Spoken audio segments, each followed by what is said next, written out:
Okay, let's get started. Thanks for showing up in such large numbers. This is going to be a very practical talk. I'm going to try and teach you something as opposed to sell you something. I've been asked to keep this slide up for a few seconds. I think this is probably long enough, so I'll switch to my first slide now. So I'm not going to specifically plug any of the tools that I'm going to describe. Python is a great language. Django is a great web framework. Google App Engine, a great application development platform. What I'm trying to focus on here is some best practices for using Django with App Engine, because Django was made for a slightly different deployment environment. For example, it typically uses a relational database.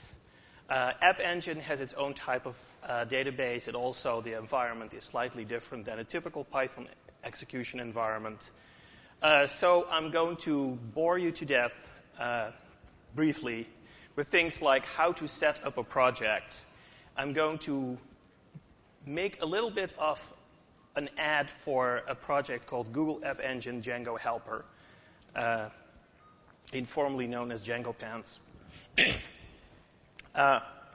Which can make, especially if you're familiar with Django, if you're an experienced Django developer, will make the switch to the App Engine platform a little easier.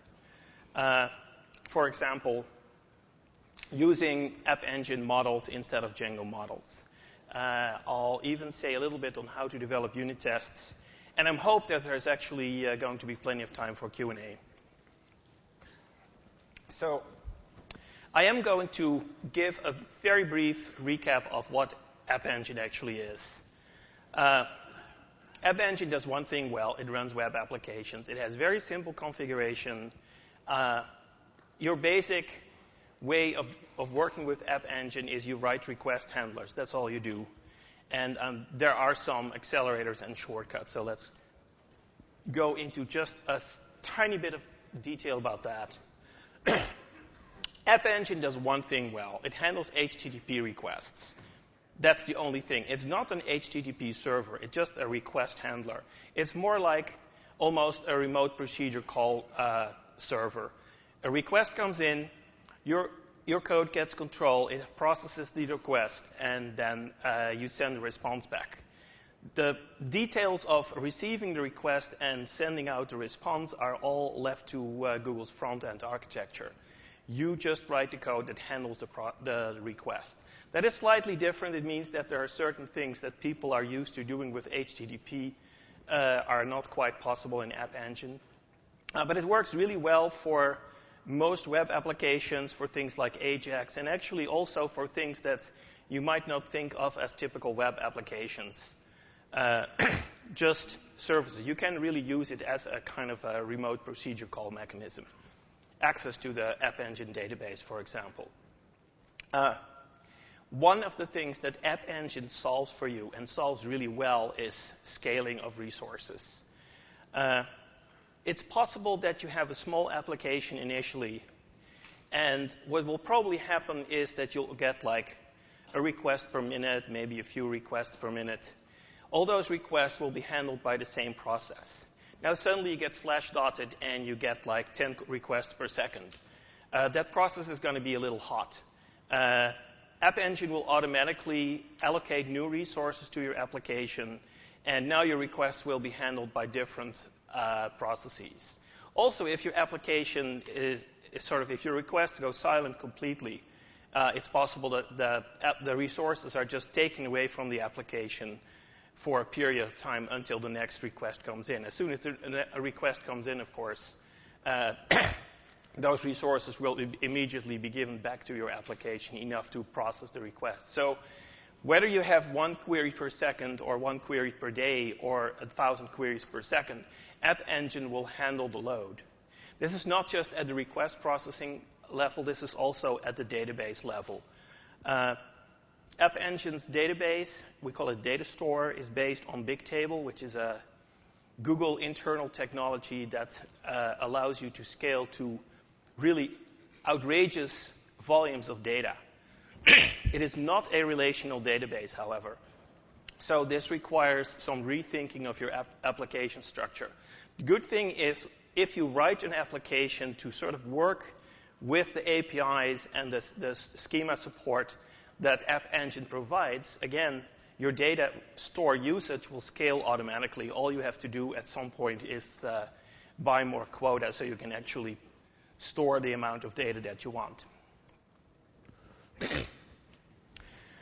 Configuring an App Engine application is very easy. There's just one little configuration file. Everything else you write is source code or resources like images and JavaScript and CSS.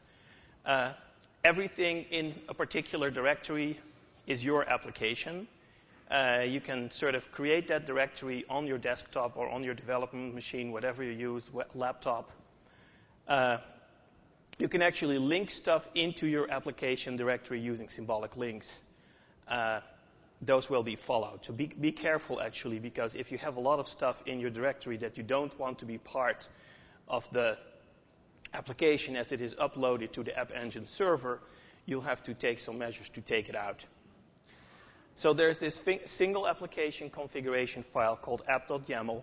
The data format is a markup language called YAML, which actually resembles Python slightly in that it uses indentation for data structuring.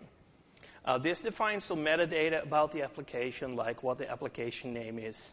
And then the core thing that the app.yaml file does for you is it creates the mapping from URL patterns to request handlers. And every URL pattern is described as a regular expression and basically says if the incoming path, stripped of the host and port, of course, if the incoming path matches this particular regular expression, then this request handler will be executed. And the request handler is just a Python script. There's also a development server, a software development kit, which emulates the deployment environment in as many details as we can, which makes it possible to develop your application completely offline, say on your laptop, and work through all the details of using datastore and using other APIs, like we have special APIs for accessing URLs of other applications and things like that. You can do all your development in the SDK and then upload your application to the App Engine server and have success. And actually, until today, when we opened sign up for everyone, it was actually, unless you were one of the lucky few people who were let in the first wave of 10,000 or a few more waves that we let in afterwards, people have been developing complete applications using just the SDK, patiently waiting until they had finally were let into the real system. And they were successful. Those applications, once uploaded, actually worked. So request handler, I mentioned that the URLs are pattern matched to request. The handler is just a Python script that is invoked as if it were a CGI script. That is very old-fashioned technology. You might think it's actually not so bad in this case because we have some speed-ups that make CGI actually a really good match. But CGI means that if you want to, you can get all the information about the request from environment variables like path info and query string. And to create your response, you just write it to the standard output stream. If you want to, you can write the response status. By default, that's going to be 200, of course. You write your headers, you write a blank line, you write the body of your request. Very simple. Most of the time, you won't actually be doing all those steps because you will actually be using one of the many frameworks available. There's a small framework built into App Engine in the standard library. There's also a framework like Django that I'm going to spend much time on later. And other frameworks are also being ported to App Engine. So CGI, in this case, doesn't mean that it's slow. We certainly don't fire off a new process to handle each request. That would be ridiculous. What we do is we execute your Python code for the request. The smart and efficient way to do this is actually to define a function named main, which is a fairly common idiom in Python anyway. And there's this little idiom, if name, if under name, under equals, under main, under, then call the main function. If you use that, then you have a main function that sort of handles one request, probably by forking off code that actually does the request handling and further dispatch in some cases. Then the module containing the main function will be kept in memory at least as long as it makes sense from a resource management perspective. And so if you have lots of requests coming into the same process, each request is just a call to the main function. There's no overhead of loading the script file again. All the other modules that you import are also kept in memory. Now, the key to using different frameworks with Python is the WSGI standard. It stands for something like Web Services Gateway Interface. Pretty much every Python web framework, from Django to Zope to TurboGears to Pylons, has support for WSGI as the sort of the interface to the web server. And in Google App Engine, if you want to execute, if you have a WSGI compliant application, there's this little function run_WSGI_app that you called with your application object or function that takes care of handling the request. And then you don't actually have to know anything about CGI. You just use WSGI, which actually somewhat resembles CGI. And so most frameworks, again, isolate the author of the request handlers from the details of that protocol. But it's there in case you want to port your own framework. So now, setting up a Django project is sort of a slightly subtle business. Django likes to have a directory for a site and one or more subdirectories that they call the applications. My recommendation is to have a single subdirectory for an application, because with App Engine there really isn't much benefit into sort of trying to host multiple independent applications under the same host name. You can just as well create multiple different App Engine applications. One thing I found out while researching this talk was actually that the application subdirectory cannot have the same name as the project or site directory. So my recommendation is that you call the site something like my site and you call the app something like my app. Then Django, similar to App Engine itself, Django has its own sort of one file configures everything approach. They actually go one step further.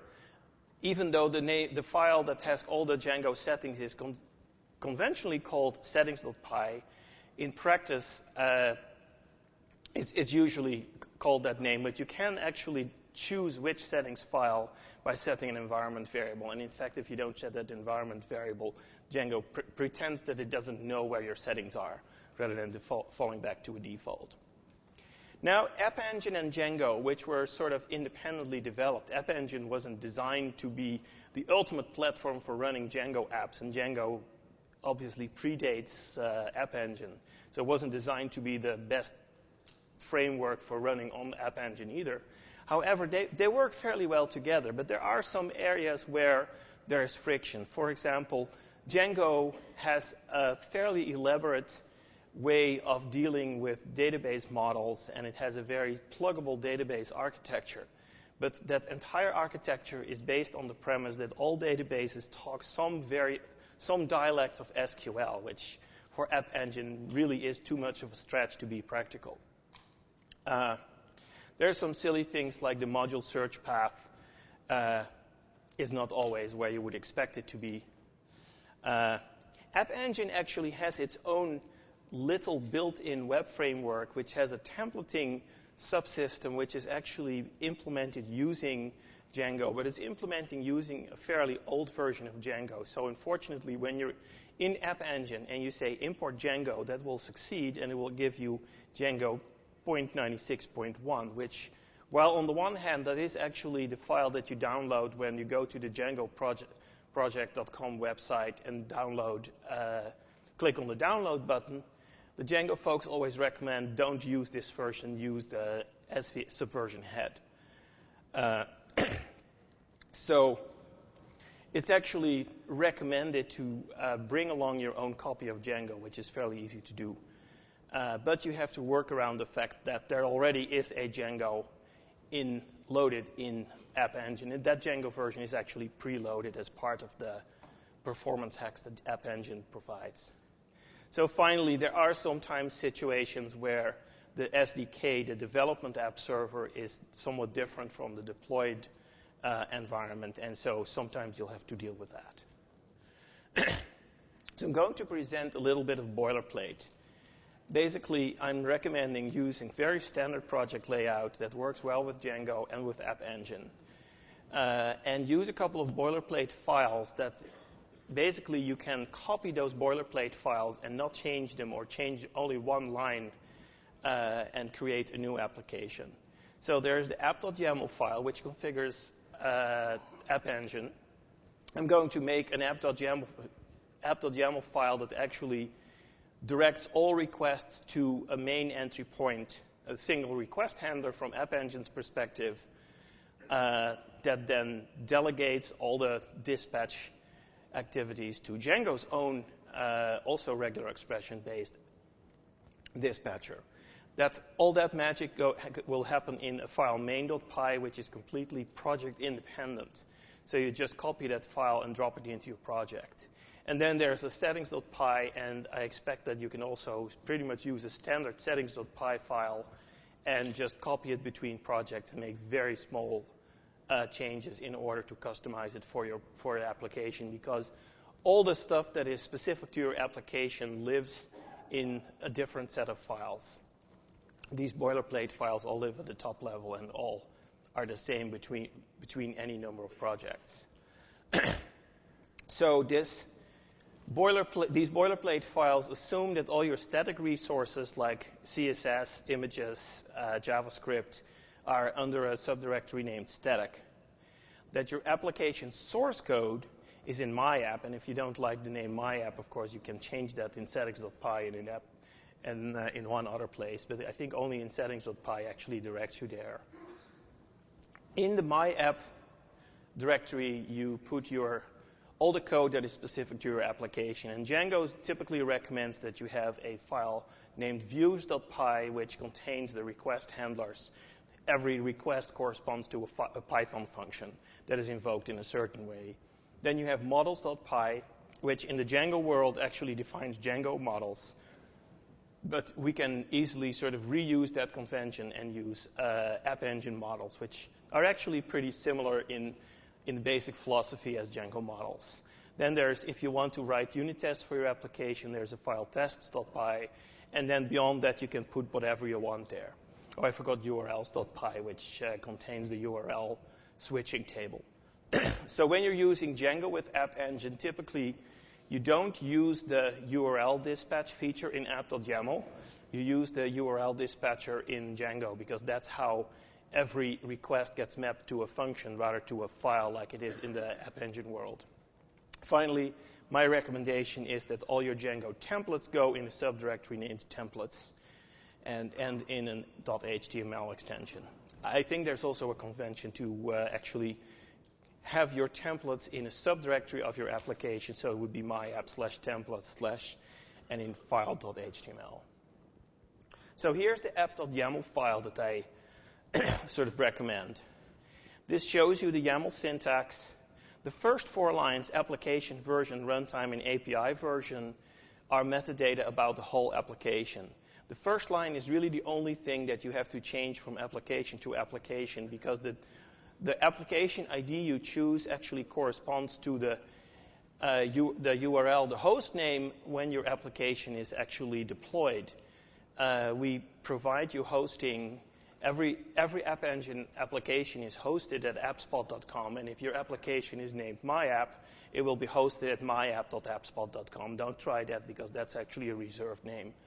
But you can sort of pick your own application ID, and if you find that all the application IDs you're trying are already taken, realize that anything that's a valid Gmail address is not acceptable as a valid App Engine ID.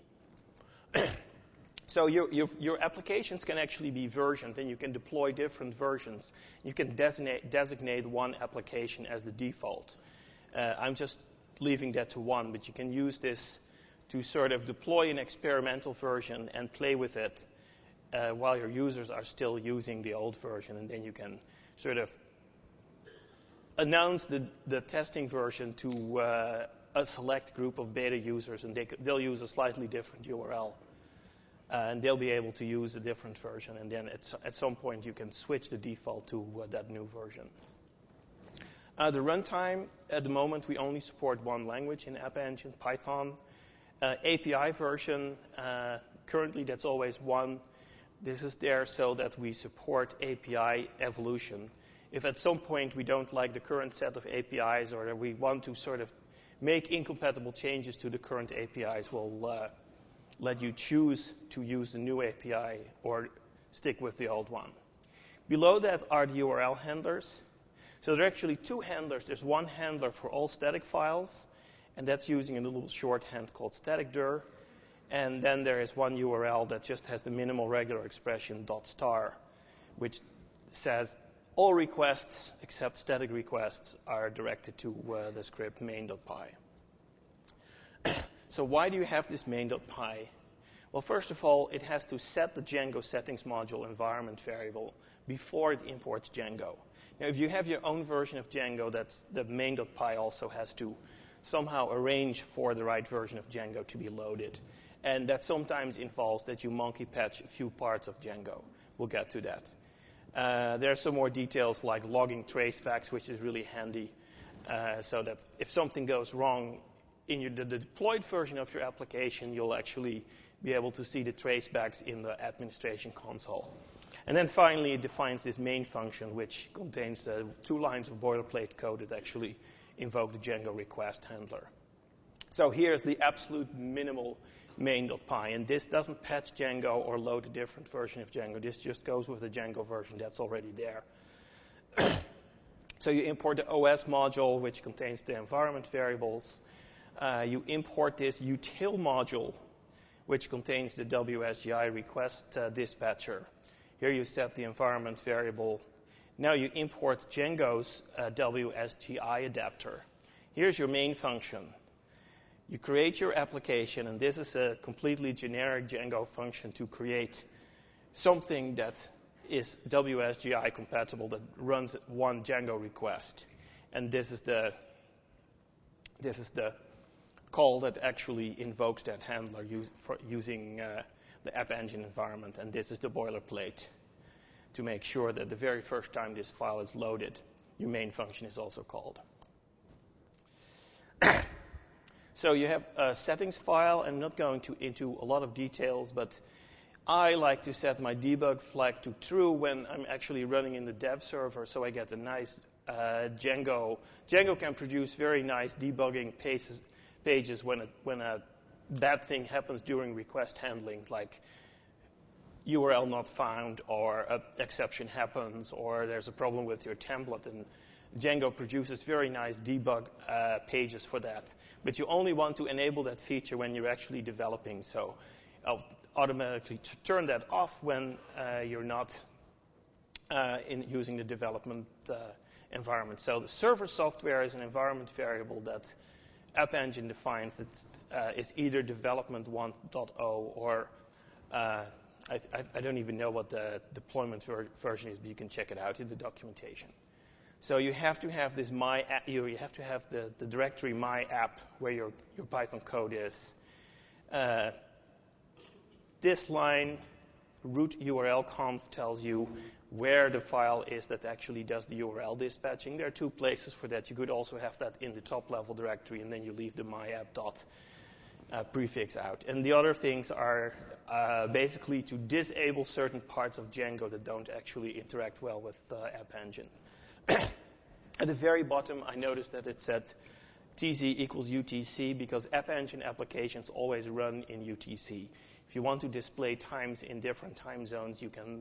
My best recommendation is actually to make the third-party package pytz part of your application that contains many functions for formatting times in every time zone of the world and for letting users choose time zones and stuff like that. So rather than actually copying those files from my slides, I recommend that you use this little project called Google App Engine Django Helper. It was actually written by two Googlers, Matt and Andy. Maybe they're even here. I've seen Andy on the exhibit floor. Anyway, they decided that the default support for Django in App Engine wasn't enough, and they wrote a bunch of helper functions and a helper package, and also a substitute main.py and settings.py that automate the things I put in on the previous few slides, and also add a few additional features, like they automatically check whether there's a Django as part of your project, and then they delete the Django that comes with App Engine and rearrange the path so that importing Django will actually import the version of Django that you bring along, so you can work with the Django head. It also monkey patches certain parts of Django, and it manipulates the Django management utility. In particular, it has its own manage.py that lets you invoke a bunch of things that Django developers are typically used to, like Django's way of invoking the server, Django's way of dumping the database or loading the database, Django's way of running tests. Very important, of course. So the recipe for getting started with this thing is just download and unzip the file, rename the top level to the site name that you choose. That becomes your project root. Immediately underneath that directory is an app.yaml where the only thing you have to edit is the application ID and possibly the version if you are going to deploy multiple versions in the future. And then it has an empty under init file, which just is necessary to make it a Python package. That one is actually somewhat odd, but it's necessary because the way Django interprets the project file sometimes as also a package in its own right. It has a standard main.py, which is a slightly extended version of the one I showed. It has a settings.py, and it has a manage.py script, which you invoke to run the server instead of the standard App Engine way of running the server. And of course, that means the development server, the SDK, not the deployment server. To deploy, you still use the standard SDK approach. And their approach is actually to put the URL mappings in the top-level file urls.py. If you want to sort of have most of your URL mappings in a subdirectory, Django actually has an include mechanism in URLs files. So what you have to do to get started, edit your app.yaml, create the subdirectory for your application, edit your settings.py file, making sure that installed apps contains the subdirectory for your application. And then you have to create another empty init.py, which makes it a Python package. Otherwise, the Python interpreter refuses to import modules from it. And you create a views file, a models file, and a tests file, as I explained before. And you copy the entire Django directory into this place if you want to use Django from the head or some other version of Django that you've selected. Then finally, it's necessary for the managed script to be able to find the App Engine SDK code. And by convention, it says it must be installed in user local Google App Engine, which is actually where on Linux it is installed by default. If it's not installed there by default, you can create a symbolic link named .Google App Engine, which points to wherever that thing is installed. If you want to use this on Windows, I think you have to actually just download that entire thing and copy it into that directory. I haven't tried this on Windows myself. So let's actually start writing a little application. In your urls.py file, you create a URL patterns variable. Well, the first line is actually complete boilerplate. You have to do this from django.const.urls.default import star. Don't ask me why, but you have to actually use the import star because there are a few things that Django secretly puts in that file that if they aren't there, it will fail. I think it's mostly something that tells Django how to handle 404s and 500s. Now the URL patterns variable is your map that maps regular expressions to functions. There are two details here. This is a shortcut. It means that this is the module where all your views are defined, and this is the name of the function that's being invoked. So this line is just one line. Eventually you'll be adding dozens of lines there that will define all the different URLs your application recognizes. Someone brought me water. Thank you so much.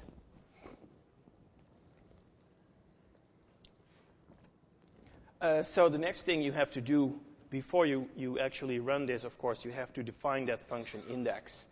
So in your views.py file, you can really have very little code. You import some stuff from Django. HTTP response is a class that defines a response object. You define a function index, which corresponds to this index here. Now the function here, note that it's actually inside string quotes here. Django does almost everything with lazy import, so you don't actually import the index function in that line. You just mention its name, and Django, when the request comes in that actually maps to index, it will import the right module and look for a function named index. It will then invoke that function with a single argument, which is a Django request object, which has all sorts of methods and attributes that tell you information about the request, so you don't have to remember which environment variables are used. And the function is supposed to return an HTTP response object. The argument to the HTTP response object is basically the body text of your response. You can add additional keyword parameters that will guide various headers like content type. You don't have to set the length because the App Engine web server will calculate that for you anyway. But you can add all sorts of other things like cookies there. Now to run the server, all you have to do is invoke the manage.py script that is in the my site directory. And that's a sort of a Swiss Army knife script that can do all sorts of things, many of which are actually standard Django things. The specific command we're using here is run server, which starts a little development web server that runs this particular application, and then you can point your browser to http://localhost. Let me actually briefly demonstrate that. I think I've set it up right here.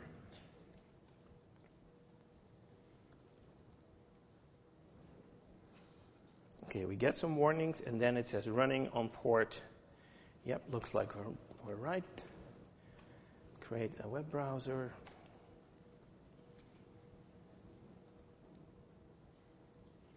Okay, and that's a lot more output than you expected from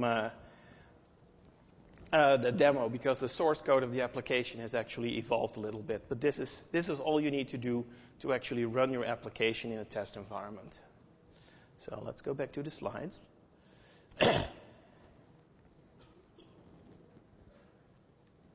Now, of course, you want to use database models. So in your models.py file, you import the DB module from a certain place in Google App Engine world. Then, if you actually want to be able to use unit tests and fixtures and some other Django-specific stuff that the Django helper provides, you import this base model class from App Engine Django.models. This contains all the magic to be able to load and dump your database as well as run unit tests. So you use that as the base class for your model class. So I'm creating a class shout, and it's an object that has 4 attributes. It has a title, which is a string property, which will be these 4 properties are going to be stored in the database for each shout object. The title is required. That's what the required equals true argument means. Then it has a text object, which is a text property.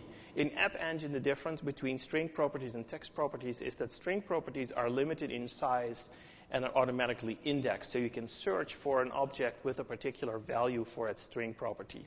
Or you can query for objects with, for example, a title in a certain range. Text objects are unlimited in size, but they are not indexed. You cannot search them.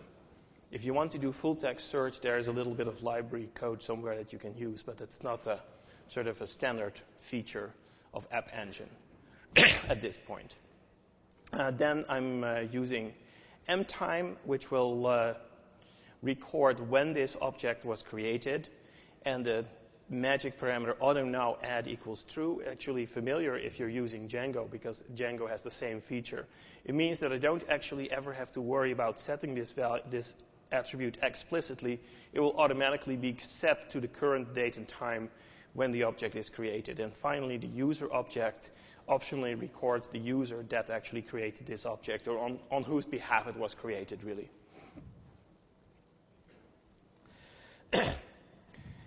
What you can do next with your models, you can actually link your models to forms. This is a standard Django feature, which in standard Django, of course, it means that there is an interaction, sort of sharing of knowledge between the Django model world and the Django forms world. Since we're not using the Django model world, we had to recreate that linkage. But we've actually managed to do that in a fairly generic way. So you can say from Google App Engine XDB import Django forms. That is the module that provides the magic for linking Django forms to App Engine models. And so here is a form declaration. It inherits from Django forms.modelForm. The magic is the form actually is automatically filled with fields that correspond to the properties of the datastore model. The way you link the form to a particular datastore model is by having this nested class named meta. Meta is a standard convention used by Django for this purpose. And in the meta class, you can define certain values like model equals the name of the class that you're using. And then you can say, well, but don't create entries for mtime and user because I'm going to fill those in a different way. We're also creating a query object. We're actually creating that as a global object. Even though App Engine is not SQL-based, it still has a query language that is somewhat reminiscent of SQL. It's called GQL, the Google Query Language, if you wish. The query doesn't actually execute when you say this. The query is an object, and the query string gets compiled to an internal data structure that you can then execute as many times as you want. And finally, I've written a slightly longer index function that takes a request. It uses a Django shortcut function in render-to-response.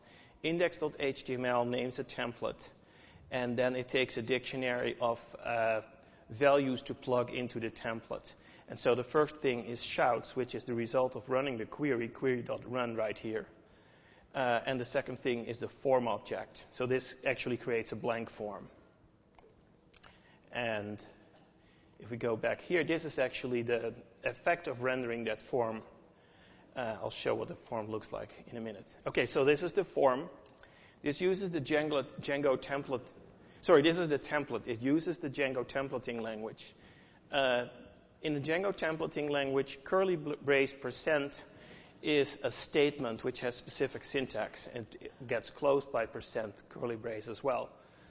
Double curly brace is variable substitution. So there is a for loop here. The for loop starts here and ends here with this end_for keyword. And in the for loop, we expand the shout.user variable. So shout is one of the shout objects that we're looping over. It's an instance of that shout class that I showed earlier, not of the form, but of the model class. So it has a user attribute, it has a title attribute, it has a text attribute.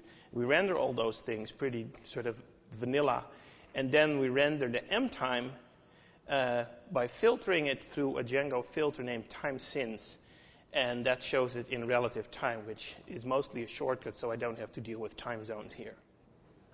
So here's a pretty standard HTML form. It's a post form. It sends its action to /post. That should be added to the urls.py file, of course. Inside the form, curly curly form, curly curly actually renders the entire form object. Going back to the previous slide, notice that I specified form here as an empty form. The form object, which is just a standard Django form object, renders a blank form according to the specification of that form object as a number of table rows, and you'll see that happening here.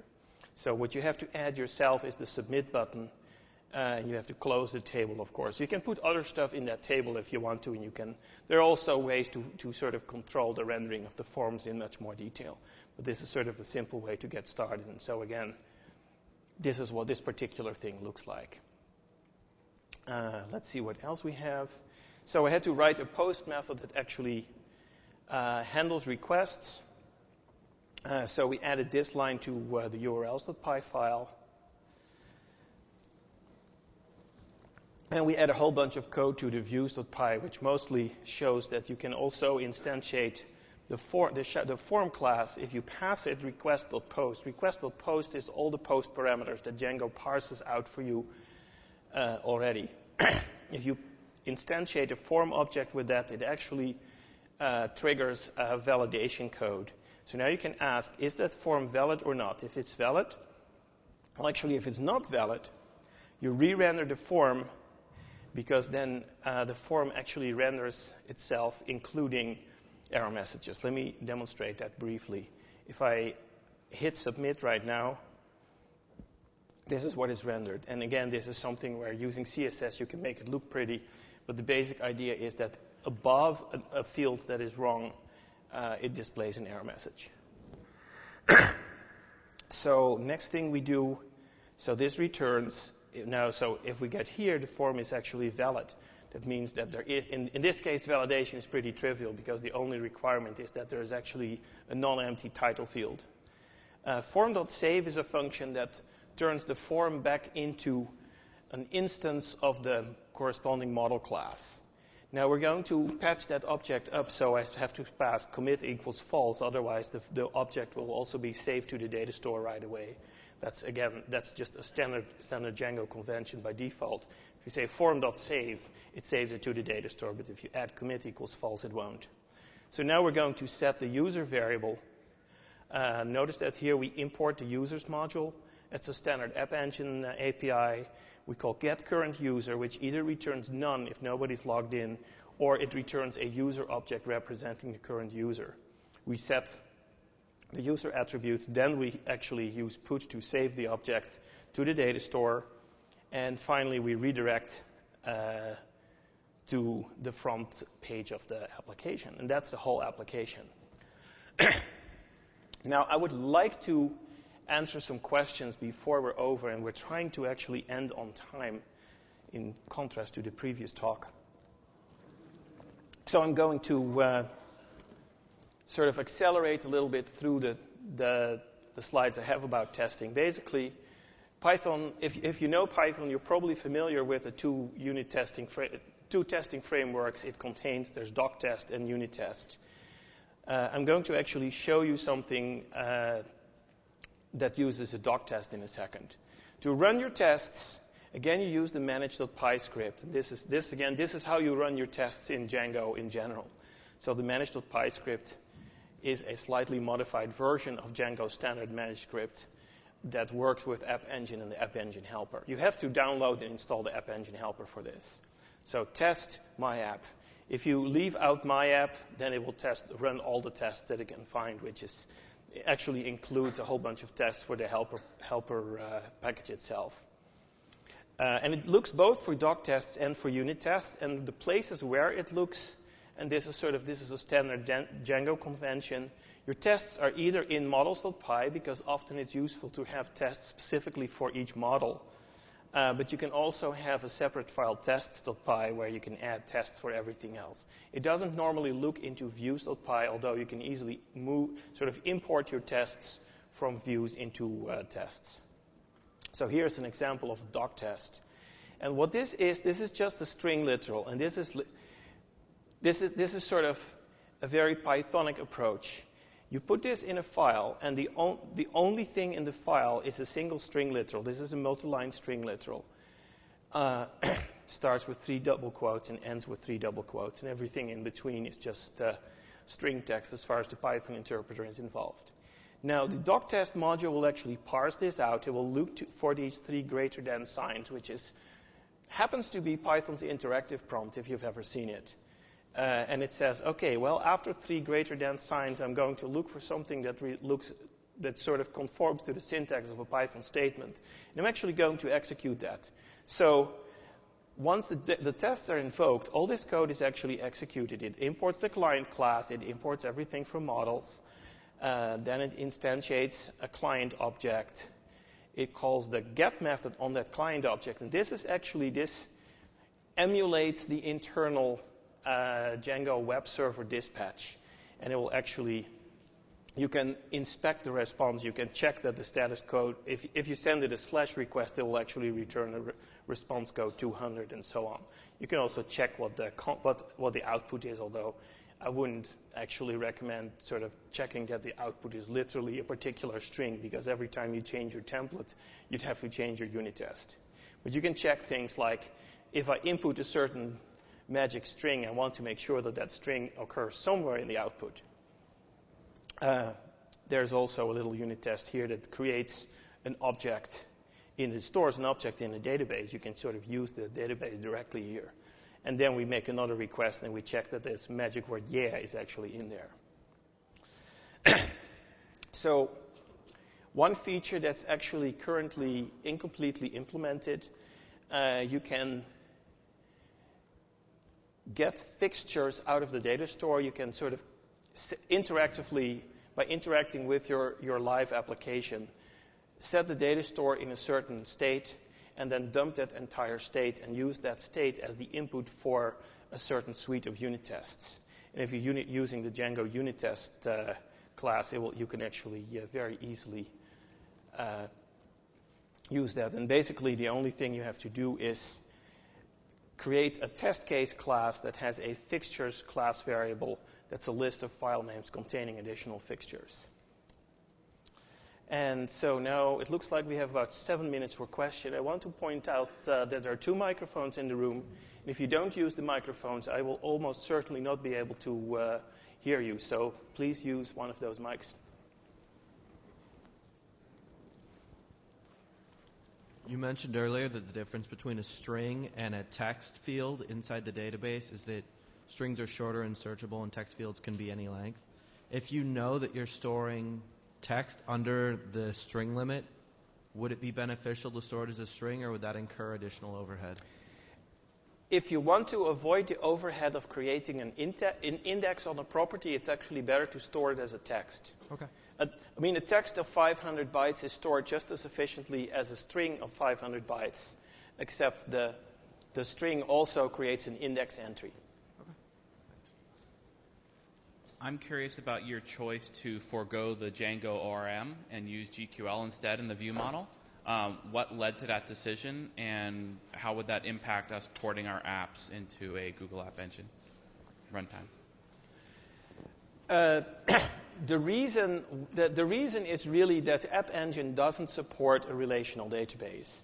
Django really requires a relational database. Believe me, I looked into using Django's ORM and somehow make it match the data model that the App Engine data store supports, but the Django's ORM sort of requires the back end to behave like a relational database, and that shows up in many places. Like to create a schema, it uses SQL syntax that create tables. And we looked into that, and we found that the models really were too different, and it was better to start at a higher level where there's some chance of actually having compatibility. So the long and short of this is that if you have an existing Django application, it's not going to be super easy to get this ported to App Engine, because you will have to somehow change the way you use Django's models and switch to using App Engine models. A quick follow-up to Brenton's question about the string field or text field. Is the multi-line or single line? If you do a text field, Django uses single line or multi-line attributes to determine how it renders the form.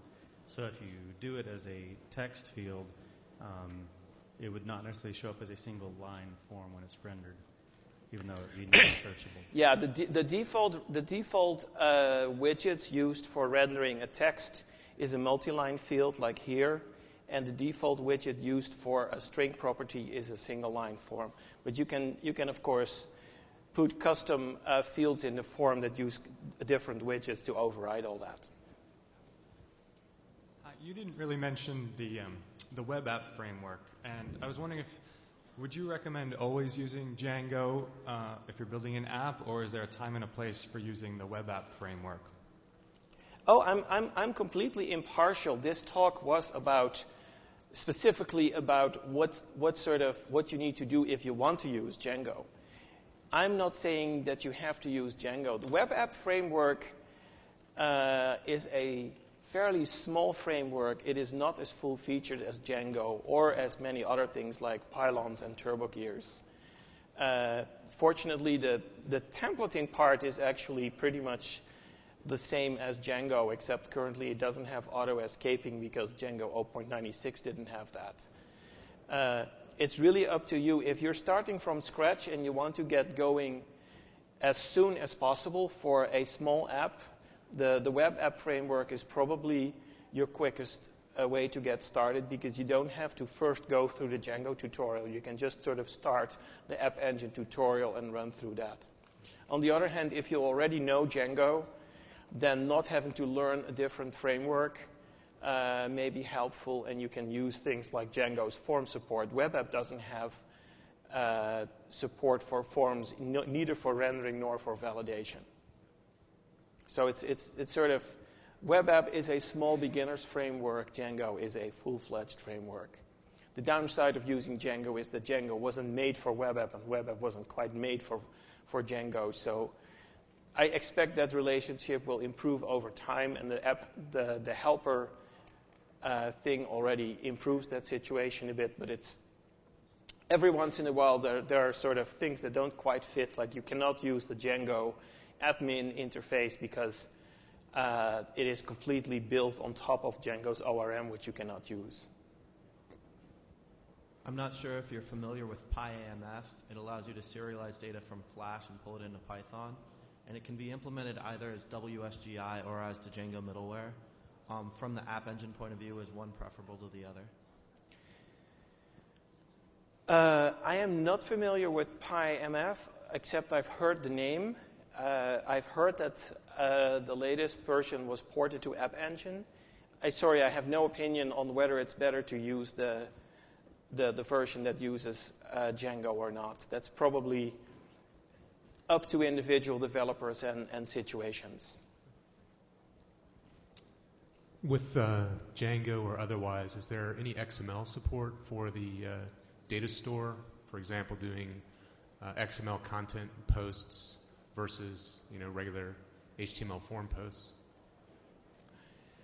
I don't think there is much XML support. There is a way to turn any data store object into XML, but that's pretty much it. The reverse path is actually only partially supported by the helper application. I expect that with a little bit of work on that, that will be fully supported. But there are no special facilities in App Engine for working with XML. There are libraries like the more recent versions of Django that are not now provided by App Engine. but many developers want to use.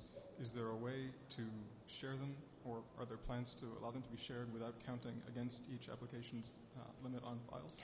Sorry, you're fading away. Sorry. Is there a way to have developers share libraries Google App Engine does not provide without having them count against each application's limit on files? The limit on 1,000 files is a hard limit. There is no way to sort of there's no way to share files between applications. However, what I expect will not be hard, although I haven't tried it myself, is import files from a zip file. You can have a zip file in your application directory containing, well, if you want that it can contain 10,000 files or 10,000 images.